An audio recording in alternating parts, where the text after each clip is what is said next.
Hi guys, welcome to this video. In this video we discuss something very simple. How do you deal with para-jumbles?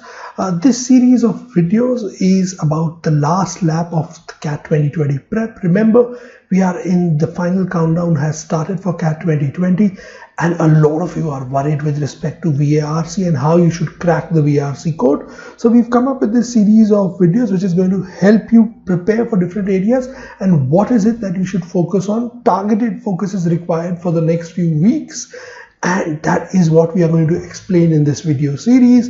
In this video we're going to talk about para-jumbles without answer options. This particular question type is the bugbear of a lot of students, and we're going to discuss it here. We're going to keep this in mind, and I'm going to explain to you what is it that you need to do for this question type. The first thing that you've got to keep in mind is that maintaining terrific accuracy for this particular question type is almost next to impossible. You will struggle doing that, right? This has to be a starting point. This is what you need to think at this stage. You cannot be too hard on yourself. You cannot push yourself too much. You cannot assume that you're going to get 100% accuracy in this area. That is not possible, right?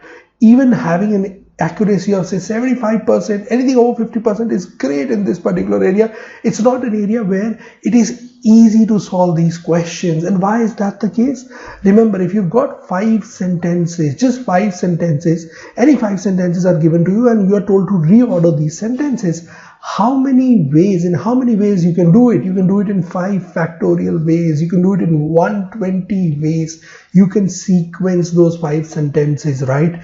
And without answer options, effectively you are dealing with 120 answer options and you need to get the right one. Hence, it's a really difficult question type. Since it's a difficult question type, what is it that needs to be done for it? How should you approach it? Step number 1 is I'm going to give you some very counterintuitive advice. What am I going to tell you to do? Solve as many para-jumbles with answer options, right? So the standard format of para-jumbles is you're given this set of sentences and this is followed by answer options. These answer options have the set of sentences. So if you have A, B, C, D, E, supposing it talks about C, A, D, B, E is one of the orders, and there are three other answer options revolving around this. Now this is the typical question type that you have. You're going to solve a lot of these questions, right? You're going to solve them with answer options. Now when you solve para-jumbles with answer options, what do? You eliminate through answer options. You pick up clues in the answer options, used to match it with the sentences, and then arrive at the answer option. You're going to do that. Remember, this exercise is equivalent to going to a gym and building your muscle memory, right? Repetition of sets, right? So effectively you are building an approach of solving para-jumbles mentally, right? By solving them with answer options, you get into the habit of doing things. You get into the habit of figuring out how should you correlate sentences, right? Now you will learn some skills while you solve para-jumbles with answer options. You will learn to identify mandatory pairs, opening sentence, closing sentence, time sequences, pronoun identification. You are going to learn all these different things.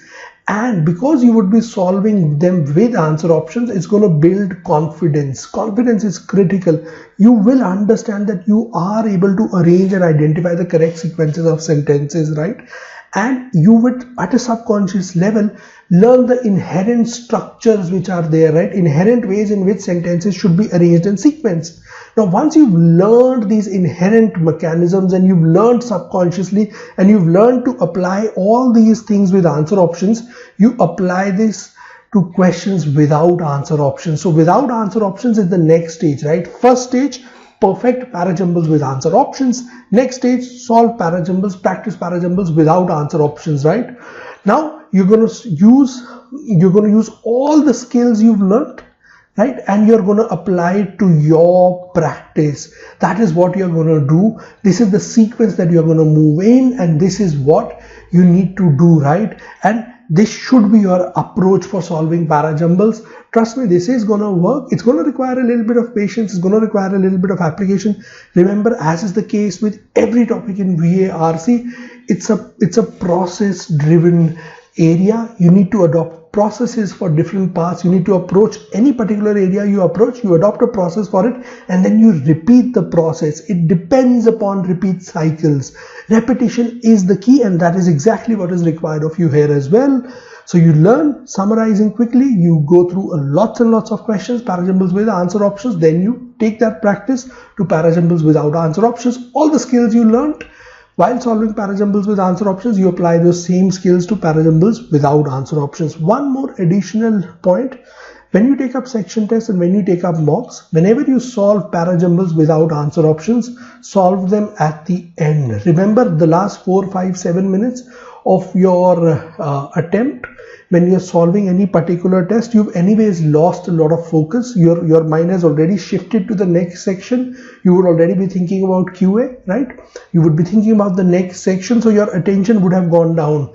Since these questions without answer options are a bit of a lottery, right? At the end of the day, remember, 5 sentences, you deal with 120 different possibilities, right? 120 different possible answers. Since it's a bit of a lottery, so why not keep it at the end and try to maximize this particular area without spending a lot of time on them, maximize the return from this particular area. So small little things that you can do to improve your exam efficiency, right? As far as our course is concerned, what is it that you need to cover from the course? People who've enrolled for it, who've joined it, we've got the verbal ability and reasoning lesson, a complete lesson.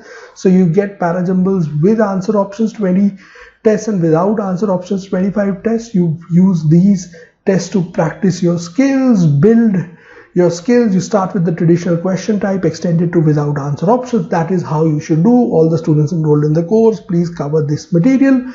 Those of you who have not enrolled for the course, or those of you who are viewing this on YouTube, very simply what you need to do is just identify the question banks that you have. Go and refer to these question banks for with answer options. You will also get previous year CAT questions as well. That can also be a good resource to practice, right? These are all the things that you've got to cover, right? And this is what you need to do here. You do this, you should be sorted for this particular question type. So that's all for today. This is what you need to do for this particular question type. Hopefully so. Now it is sorted for you. What is it that you need to do for para-jumbles without answer options, and you are clear with the approach you need to adopt for this question type. Thank you very much for watching this video. For more cool and awesome resources, do refer to wordpundit.com. Thank you very much and happy learning.